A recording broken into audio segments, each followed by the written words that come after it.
Bienvenidos a Alimentos y Regiones. Durante varios programas vamos a hablar de la ganadería en nuestro país. Iremos escuchando a lo largo de ellos algo sobre su evolución, el presente, y escuchando que hay un mundo que busca carne de calidad, también de exigencias y demandas que empujan a cuidar nuestra casa común que es el mundo. Tuvimos muchos interlocutores que nos fueron dando su opinión sobre el sector desde rincones diferentes del país, de la actividad privada, de institutos del Estado y otras instituciones, porque la carne es un dínamo para nuestra economía que está a la mano de todos y algunos no lo ven. Hablamos con Miguel Gorelick, director de Valor Carne, que nos ayuda a entrar en el tema. La ganadería tuvo un desarrollo extraordinario en la Argentina a fines del siglo XIX.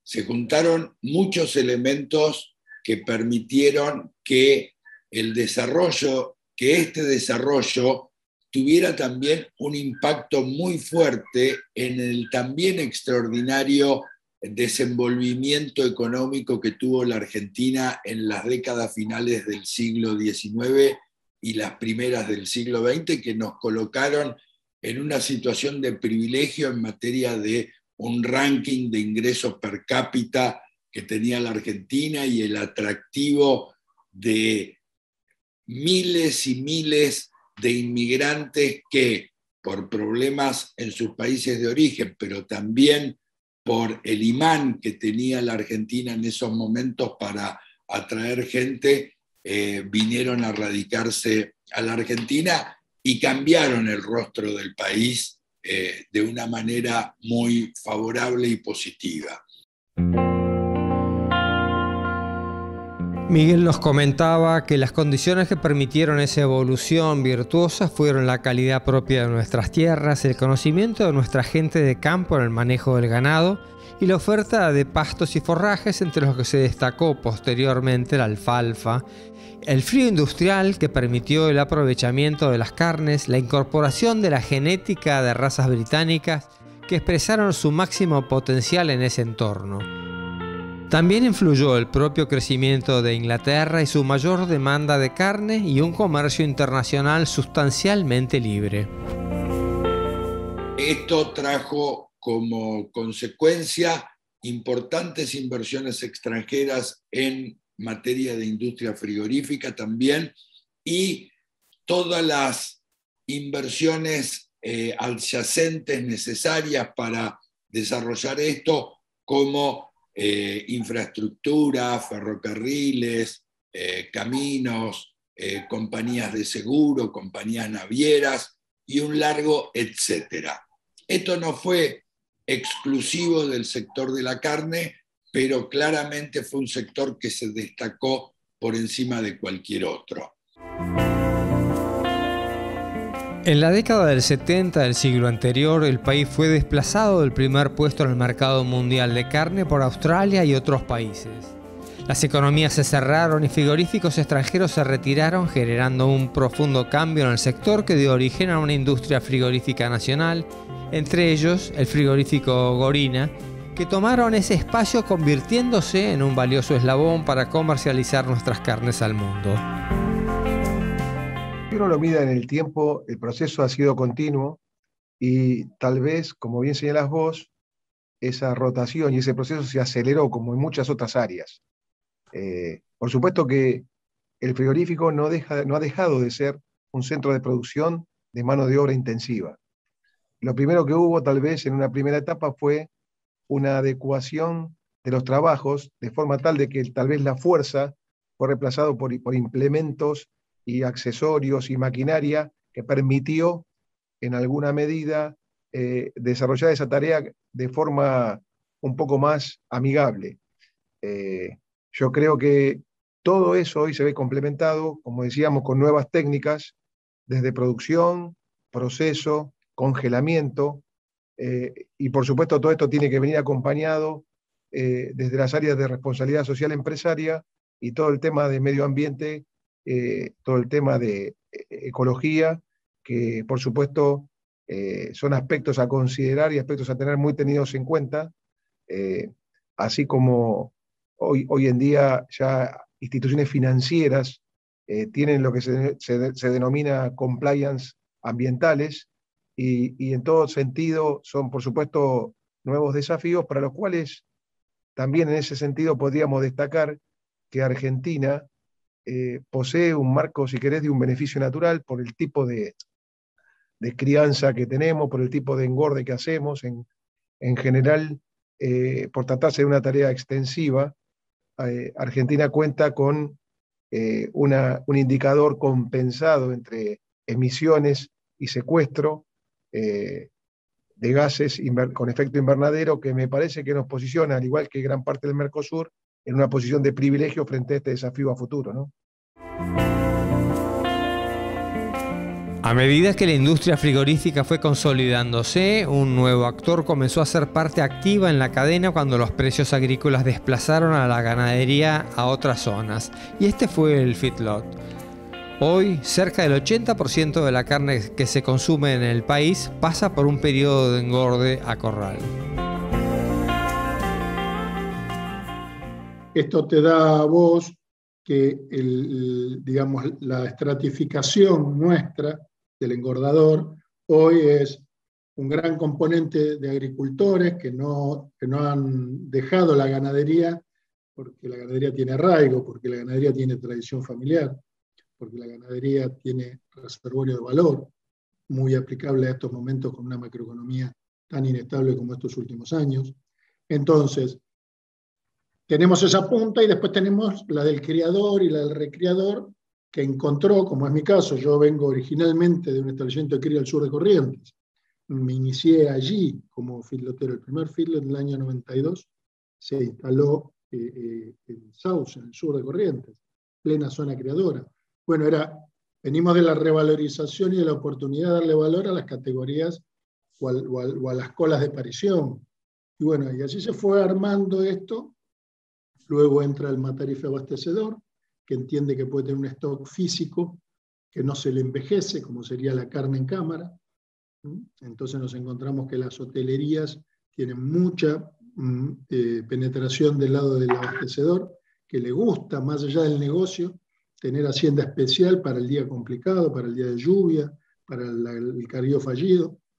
Y después, por último, ingresa la industria exportadora, que hoy tiene, es la menos estable dentro del circuito, pero en este momento, y ya es su segunda vez, que tiene la intención de ganar espacio por las mismas situaciones, ¿no?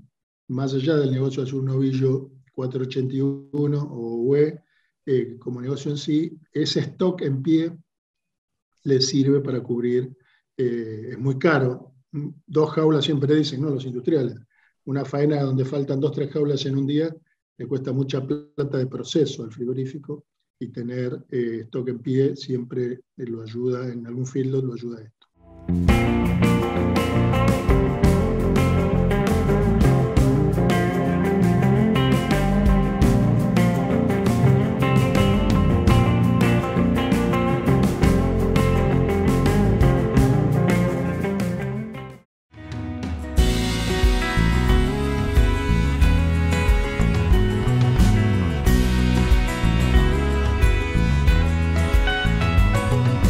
Es bueno tener un rumbo en la producción para comprender las oportunidades que ofrecen los mercados y aprovecharlas. Saber qué es lo que conviene producir, para qué mercados y dónde se aplica el mayor valor agregado para que rinda todo el esfuerzo que se realiza. También el consumidor que sepa y valore las alternativas, comprendiendo que debemos hacer valer lo que se produce. La producción de carne y su exportación es un gran negocio para el país. El valor de 1 kilo de lomo puede tener el mismo precio que muchos bienes industriales sofisticados. Además, tiene una plasticidad para su comercialización que no la tienen otros bienes. La industria tiene una particularidad, que es una industria de desamble. Entonces, en realidad ya tiene ciertas particularidades aún dentro de un mismo género de animales. Es decir, que nosotros, en lugar de armar, desarmamos. Con lo cual ya tiene determinadas particularidades de ubicación de producto, porque cada cliente demanda el producto que necesita. Entonces, la verdad que ahí ya hay una combinación de integración muy interesante. Además, con la diversificación que ha venido en el mundo, la incorporación de China, creo que hay diferentes mercados que demandan diferentes cosas. Entonces, cada planta, a su vez, tiene su propia planificación y cada planta, como solemos decir, es un mundo y cada uno depende de su política de negocios, lo que va a hacer.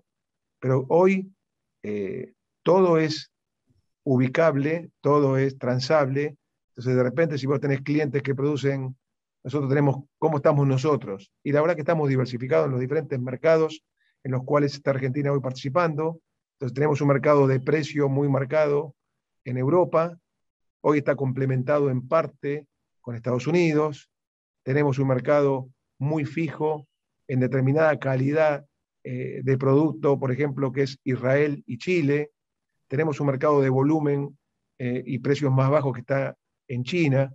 Entonces, la verdad que tal vez puede una fábrica abocarse a un monoproducto, pero me parece que esa no sería la regla general. La regla general es que hoy, en diferentes proporcionalidades, pero estamos ubicados en diferentes tipos de productos, y la verdad que hoy, como te decía, todo es ubicable. Por supuesto que hay una tendencia hacia determinados nichos de calidad en el mundo, y Argentina se caracteriza y no debiera perder esa distinción que tenemos, pero nosotros pensamos todavía que Argentina, ¿qué vemos nosotros? Vemos un desarrollo muy importante, primero en volumen. Argentina venía creciendo y tiene potencialidad de crecer y creo que no sería del todo... nosotros somos optimistas en el sentido que Argentina podría esperar y podría aspirar a exportar 1,5 millones de toneladas con un buen proceso, como decíamos antes, de planificación. Así como la industria se tornó más plástica en sus procesos, la recría y el engorde de los animales fueron adaptándose a las necesidades del consumo y la industria mirando con atención la opinión de los mercados a los que se accede. Seguramente que aquel novillito recriado en el oeste y terminado a corral sea el animal más deseado y el animal que organolépticamente y bajo todas sus características de lo mejor de lo mejor.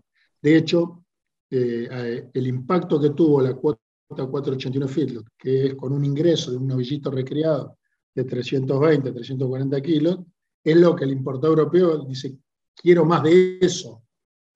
Quiero esa recría con 100 días de corral que le dan la otra parte.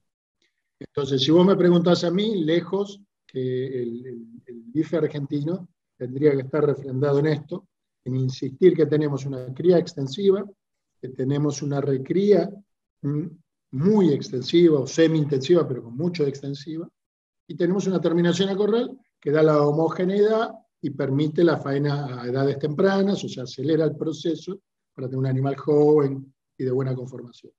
Si vos me decís el mundo qué quiere, yo creo que quiere eso, porque los mejores precios en el mundo, salvo nichos, pero nichos realmente, tanto en un extremo del engorde, el ganado, el wagyu, el novillo japonés, como en algunos nichos pastoriles que Irlanda y mismo la carne argentina ha encontrado puntualmente, los mejores precios en volumen están dados por este novillo de esa calidad, porque el consumidor, el IPCBA ha hecho trabajo sobre esto y ha hecho encuestas en Europa, o sea, la percepción es que a todos nos gusta lo más pastoril posible, pero cuando le das el bife, la consistencia, la terneza, la jugosidad y la grasa de la terminación a corral le agrega ese plus, ¿no? Con lo cual estamos con un producto de primera. Esa preferencia está también acompañada de demandas ambientales, de bienestar animal, disminución de la tala, que deben ser ordenados como otra de las variables que se administran. Indudablemente, pero la verdad es que por una cuestión que no podría precisar, milagrosamente la carne argentina mantiene su aura de producto premium, inclusive en países a donde nunca llegó la carne argentina. Por el ejemplo que doy siempre, que está a la mano, es el de Japón, donde recién desde hace 2 años están llegando carne en cantidades homeopáticas, porque hay una sola planta habilitada para exportar a Japón, porque está en la Patagonia, que está libre de aftosa. Vienen los japoneses a la Argentina y lo que quieren es comer carne. Entonces, en Europa sigue teniendo una apreciación muy importante. En Estados Unidos, donde llegó por primera vez hace poco más de 20 años, también existe un muy buen juicio acerca de la carne argentina. Es decir, que eso está. Por supuesto, hay que invertirle mucha plata para acentuarlo, para desarrollarlo aún más y para obtener mayores ventajas económicas de eso. Pero digamos que ese punto está. También están los desafíos con respecto a la preocupación de la gente por el cuidado del ambiente, por el hecho de que todavía, a pesar de que se va avanzando para demostrar que esto no es cierto, que el sector de la ganadería es un fuerte responsable del cambio climático provocado por el hombre.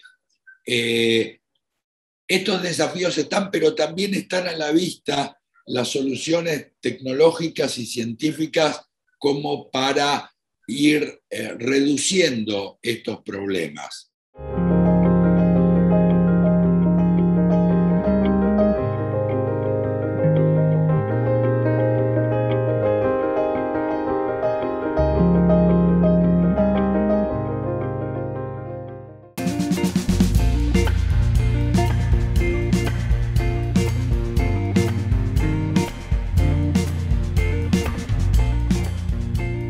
El desorden es grande y el tiempo se escurre con velocidad de generación en generación hacia niveles cada vez menores de desarrollo humano. Tal vez nos habremos equivocado en la forma de mostrar al ciudadano y a la dirigencia política el trabajo y su repercusión económico y social. Desde el interior, un productor y dirigente rural apela al sentido común, hoy no tan común. Es como que estamos en dos mundos.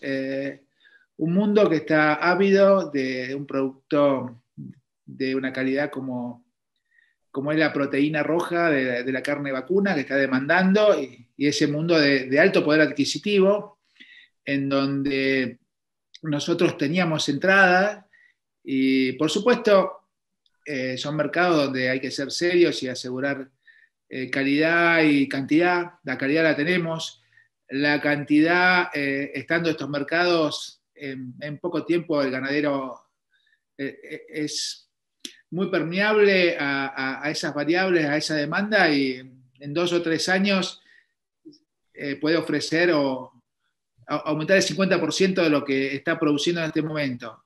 Lo que es lamentable que el gobierno, y desde hace mucho tiempo, viene tropezando con la misma piedra. Parece que es el único animal que sigue tropezando y no entiende que la única forma que este producto, que es la carne, que es cultural para los argentinos o los sudamericanos, sea accesible en el mostrador, hay que aumentar la exportación y no cerrarla como se viene haciendo con recetas más que fracasadas que quieren ocultar la inflación o la mala administración.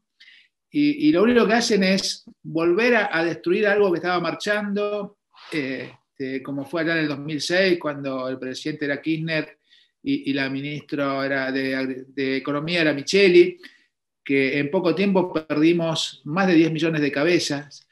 Esas cabezas se fueron recuperando, los mercados se fueron recuperando, hasta teníamos la posibilidad de exportar algo que en su momento no tenía demanda ni interna ni externa, que es la vaca china, la vaca de rechazo, la vaca conserva que llamamos, y bueno, también estaba esa posibilidad.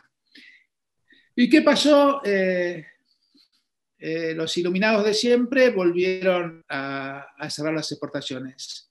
Muy preocupante porque ya sabemos qué pasó, está empezando a pasar. Además, se pierden puestos de trabajo, las empresas agropecuarias se desaniman y bueno, siempre seguimos viendo la botella media llena y tenemos esperanza de que ahora poco tiempo tenemos elecciones. A mí me gustaría escuchar de algún partido, el que sea, diciendo algo así como: qué importante ver en el campo, en la producción agropecuaria, una herramienta para erradicar la pobreza, para generar federalismo, para crear trabajo genuino. En el otro extremo, la reflexión es coincidente: abrir y no cerrar.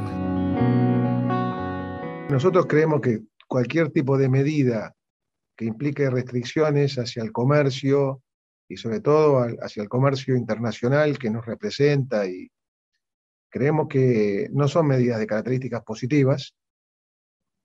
Entendemos que la ganadería en sí misma es un proceso de largo aliento, es un proceso que, como decíamos antes, requiere determinada planificación. Pensemos que para terminar un novillo, si uno lo mira desde la gestación, son prácticamente 4 años. Casi es el ciclo de un presidente, en definitiva. Entonces, la verdad que pensamos que todas estas medidas alteran o influyen en la toma de decisiones de los diferentes agentes u operadores del sector. Y la verdad que estábamos en un ciclo que consideramos virtuoso, donde creció la producción, crecieron las exportaciones, en este momento estaban creciendo también los precios, con lo cual es un nuevo estímulo para el productor para volver a crecer en producción, y en ese momento todo eso son ciclos que, como decíamos, son de más largo aliento. En este momento estaban creciendo los precios, la inversión se empezaba a reflejar, una inversión muy fuerte dentro de la industria. El industrial generalmente trata de optimizar y de seguir buscando productividad, con lo cual es que todo lo que sean medidas tendientes a restringir volúmenes, la verdad que por supuesto no las vemos para nada positivo. Máxime cuando si el mundo es nuestro cliente, el mundo y el mercado local es nuestro cliente, la verdad que el problema estaría radicado, o uno de los cuellos de botella tendría que ser cómo producimos cada vez más. Porque la verdad que creo que todo sería vendible o ubicable en nuestros clientes. Está establecida una mesa de carnes que tiene coincidencias profundas en las críticas a la falta de una política sustentable, a pesar de haber intereses de los más diversos. Hay coincidencia que, estando caídos en el pozo, la única salida es por arriba, y eso significa crecer. Lo que está más cerca, más a la mano, es ver cómo hacemos para que, descartando los temas de intervencionismo, el Estado dé señales como para volver a tener una fuerza inversora que en los últimos 5 o 6 años ha estado presente en el sector, pero que ahora está recibiendo mensajes muy negativos. Y una vez puesto en eso, digamos, los productores van a encontrar la manera de superar un par de rémoras que tiene la producción argentina en materia de productividad. Tanto el porcentaje de vacas que destetan terneros todos los años, como el peso medio de los animales que se mandan a faena, que ahí también, al ser muy livianos, perdemos posibilidad de aumentar la producción de carne sin necesidad de aumentar el stock de animales. Y ahora, estas señales que necesita el sector de la carne son específicas, pero también son generales. La Argentina tiene un problema de escasas señales favorables a la inversión. El país está siendo abandonado por empresas extranjeras. No quiero decir que este sea solo un problema del sector de la carne, pero el sector de la carne lo refleja. Hay un dicho que dice: para muestra basta un botón. es un botón espectacular, el de la carne. Además es una producción que, a diferencia de muchas otras, está en todo el territorio nacional, desde las provincias del norte hasta Tierra del Fuego. Es decir, que desde ese punto de vista es completamente federal y es una ocupación, es una actividad que asegura la ocupación de la tierra, a diferencia de otras. Entonces, es tal el cúmulo de ventajas, es tal la situación en el mundo que sería capaz de absorber una mayor cantidad de carne argentina, que uno dice, qué picardía no poner todo esto en funcionamiento nuevamente. Esa voz lejana desde muchos rincones del país es la que iremos escuchando en los próximos programas.